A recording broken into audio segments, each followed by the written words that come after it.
80% orang bekerja di bidangnya itu nggak sesuai sama jurusannya. Kamu salah satunya. Yuk kita lihat pendapat mereka.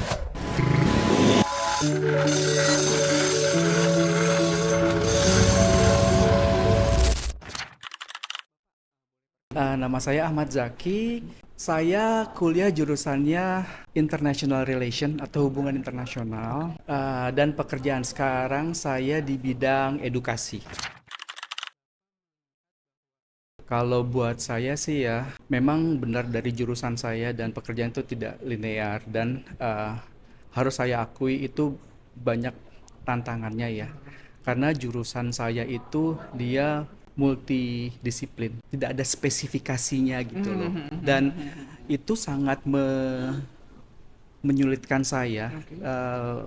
Banyak tantangan lah karena saya tidak bisa fokus ke dalam satu jurusan tertentu. Artinya gini, secara keilmuan saya pegang banyak ilmu, Oke, tapi benar. tidak ada satupun yang sampai deep, sampai dalam gitu. Benar-benar.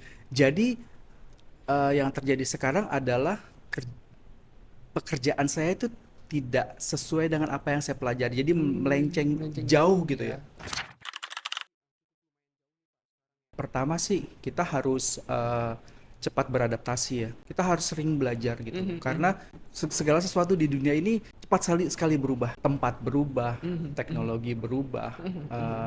Kebetulan saya suka sekali dengan komputer ya. Oke. Nah, setahu saya itu setiap 3 bulan atau 6 bulan pasti akan ada software baru atau hardware baru yang muncul. Jadi kalau kita tidak berusaha untuk beradaptasi, mengikuti perkembangan, kita nggak akan bisa, agak sangat susah lah untuk catch up dengan pengetahuan teknologi dan apa yang apa sedang tren di Tren sini gitu ya. sekarang ya.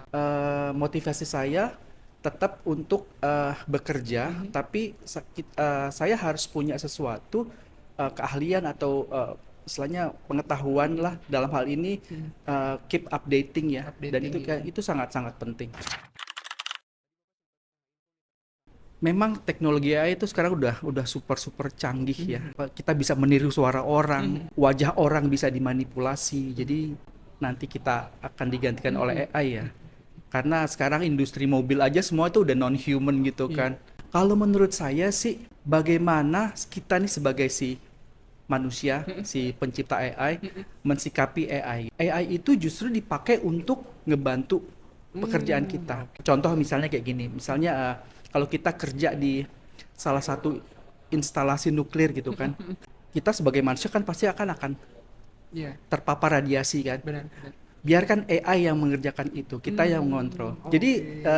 singkatnya adalah gini, tergantung cara kita menggunakan dan memanfaatkan AI. Contoh kayak misalnya pisau nih, pisau di tangan tukang daging Benar. akan sangat berguna sekali untuk membantu. Cuman kalau di tangan orang yang salah itu bisa digunakan untuk melakukan hal-hal yang uh, tidak baik gitu. Jadi tergantung dari kitanya gitu. Bisa dan harus untuk mengendalikan AI, tapi AI sangat berguna untuk ngebantu pekerjaan kita gitu. Jadi kalau menurut saya sih AI bisa meniru kecerdasan manusia, bisa meniru apa yang manusia lakukan.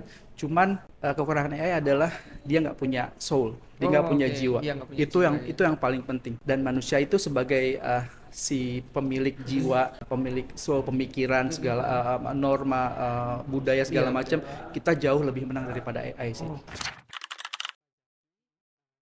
Saran saya adalah kalau misalnya tidak linear, tetap kita maju bekerja. Kita tahu bahwasanya apa yang kita apply sebagai apa, tapi kalau misalnya tetap berusaha, tetap semangat, dan kita harus membekali diri kita dengan keahlian lain. Ahlinya. Contohnya satu paling gampang adalah bahasa. Bahasa. Bahasa karena bahasa penting. Kita tahu sekarang kan sudah masuk era perdagangan bebas ya, perdagangan Benar, Pak. global ya. Banyak sekali misalnya perusahaan-perusahaan dari luar sana yang butuh tenaga kerja Indonesia, tetapi membutuhkan orang yang mengerti instruksi dan bisa menjalankan. Dan di situ kita harus belajar bahasa sih, pertama sih bahasa dulu. Kita mau kemana pun, kita mau kerja sebagai apapun di luar negeri, kalau misalnya kita nggak ngerti bahasanya, kita nggak ngerti instruksinya, percuma karena keahlian itu yang ngerti hanya kita sendiri dan kita tidak bisa menerjemahkan ke orang lain.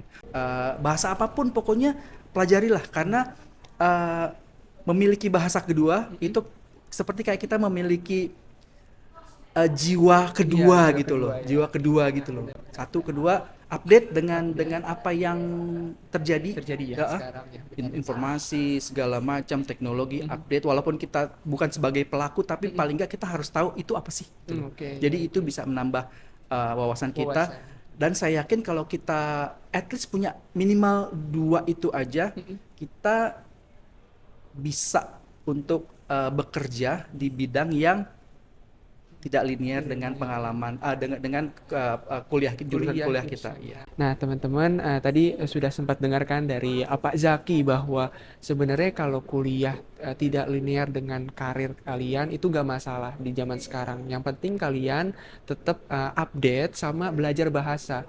Jadi dua informasi tersebut tuh sangat-sangat berguna nih buat dimana sekarang zaman udah makin berubah. Era digital makin meningkat dan dunia sumber daya alam juga makin berubah. Jadi teman-teman nggak perlu khawatir meskipun pekerjaan sama jurusan kuliah kalian tidak linear.